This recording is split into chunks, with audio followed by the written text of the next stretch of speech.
ओम शांति। आज हम आपको सुनाएंगे पोखरा छपरा की उषा बहन का स्वकथित अनुभव। मैं बचपन से ही बहुत भक्ति किया करती थी।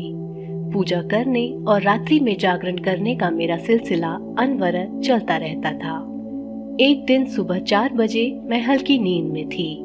एक वृद्ध व्यक्ति उजले वस्त्र पहनकर आए। उन्होंने मुझे बड़े प्यार से मीठी खीर खिलाई और कहा, बच्चे, भगवान आ चुके हैं। मैंने झट से अपनी आंखें खोली, वहां कोई भी नहीं था, लेकिन मेरे मुंह में मीठी खीर का स्वाद अभी भी मैं महसूस कर पा रही थी। पता नहीं यह क्या था, क्या मैं सपना देख रही थी या सचमुच में कोई आया था। कुछ देर बाद मैं फिर सो गई। अगले दिन फिर लगभग सुबह के 4 बजे स्वप्न में मैंने फिर से उन्हीं वृद्ध को देखा। मैंने देखा मैं अपना आंचल फैलाए बैठी हुई हूँ और एक वृद्ध व्यक्ति मेरे पास आए, मुस्कुराए और उन्होंने मेरा आंचल भोग से भर दिया। वो वृद्ध व्यक्ति कौन थे मैं नहीं जानती, लेकिन जब भी मैं उन्हें देखती हूँ मैं खूब खुश हो जाती हूँ। एक दिन एक धर्मशाला में मैंने ब्रह्मा कुमार ब्रह्मा कुमारियों को सत्संग करते हुए देखा। मैंने पढ़ रखा था कि सत्संग में जाने से प्रभु के दर्शन होते हैं। सत्संग में जाने की जब जब इच्छा व्यक्त करती, मेरे क्रोधी युगल डांट कर कहते, बाहर कहीं नहीं जाना। एक दिन सत्संग में जाने की तड़प मेरी आंखों में आंसू बनकर बह रही थी। मेरे युगल अपने कार्यालय जा चुके थे। उसी समय पड़ोस की एक माता आई। उन्होंने मुझे रोने का कारण पूछा। मैंने सब सच सच बता दिया। वह दूसरे दिन फिर आई। उस समय मेरे युगल घर पर ही थे।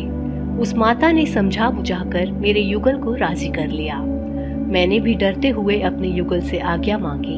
उन्होंने मुझे सत्संग में जाने की आज्ञा दे दी। मैं गदगद हो गई। उनके कार्यालय जाने के बाद मैंने माता के साथ सत्संग में चल दिया। सत्संग वाले कमरे में प्रवेश करने के बाद वहां सफेद वस्त्र पहने बहन भाइयों को देखकर मैं आनंदित हो उठी। फिर मेरी नजर उजले वस्त्रधारी व्यक्ति पिताश्री प्रजापिता ब्रह्मा के चित्र पर पड़ी। उन्हें देखते ही मैं चौंक गई और एकाएक मेरे मुख से निकला, अरे ये क्या? और मैं एकदम चुप हो गई। मैं सोचने लगी, यह तो वही वृद्ध हैं जो मेरे सपने में आए थे। इन्होंने मुझे मीठी खीर खिलाई थी और मेरे आंचल को भोग से भर दिया था, और इन्होंने ही तो मुझे कहा था कि बच्चे, भगवान आ चुके हैं। उस समय तक मुझे ब्रह्मा बाबा के बारे में कोई जानकारी नहीं थी। मुझे इतना चकित देखकर ब्रह्मा कुमारी सेंटर वाली बहन जी ने पूछा, क्या हुआ? आप इतनी परेशान क्यों लग रही हैं? और आप इस तस्वीर को इतनी हैरानी से क्यों देख रही हैं? तब मैंने दीदी जी को अपने स्वप्न वाली सारी बात बताई। दीदी ने मुझसे कहा, आपको स्वयं भगवान ने चुना है और उन्होंने ही आपको यहाँ तक पहुँचाया है। यह सब जानकर दिल में परमात्मा के प्रति अगाध प्रेम भर गया। अब तो मेरी खुशी का ठिकाना ही नहीं रहा। अब मैं प्रतिदिन मुरली क्लास करने लगी।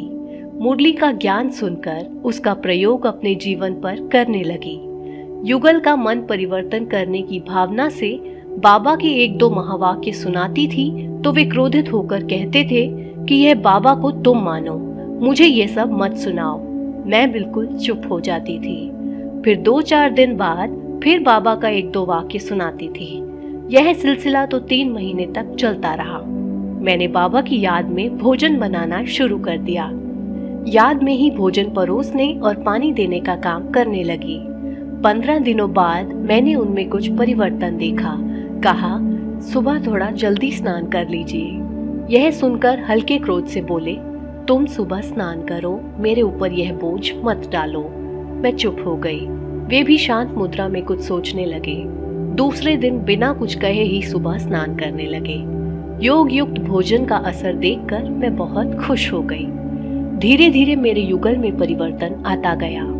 इसी बीच मुझे कई साक्षात्कार भी हुए, जिनके बारे में मैं उन्हें सुनाती थी। उनका क्रोध धीरे धीरे सहयोग में बदलने लगा। एक दिन मैंने उन्हें आश्रम में चलने का अनुरोध किया।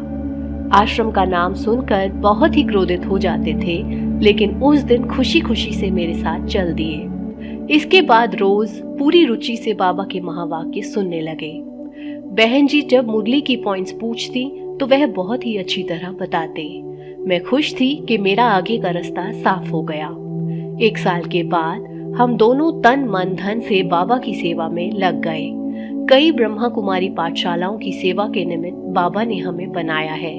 मैं कितनी भाग्यशाली आत्मा हूँ। स्वयं भगवान ने मुझे नींद से जगाया, अपनी गोद में बिठाया और अपना बच्चा बना लिया।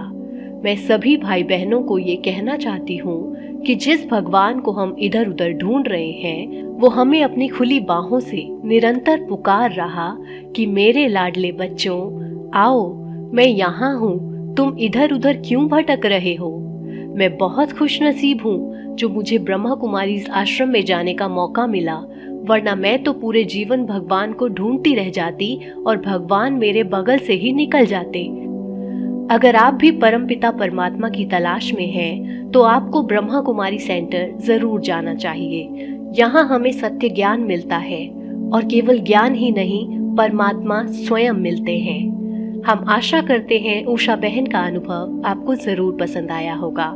हम फिर जल्द आपसे मिलेंगे एक और ऐसे ही प्यारे सत्य अनुभव के साथ। अगर आपके भी कोई अनुभव है जो आप हम सबके साथ बांटना चाहते हैं, तो हमें इस नंबर पर व्हाट्सएप करें और अपना अनुभव भेजें। हम उसे यहाँ बीके ओम शांति चैनल पर दिखाएंगे। राजयोग का कोर्स ऑनलाइन करने के लिए डिस्क्रिप्शन बॉक्स में दिए गए लिंक पर क्लिक करके हमारे व्हाट्सएप ग्रुप से जुड़ जाएं। ओम शांति।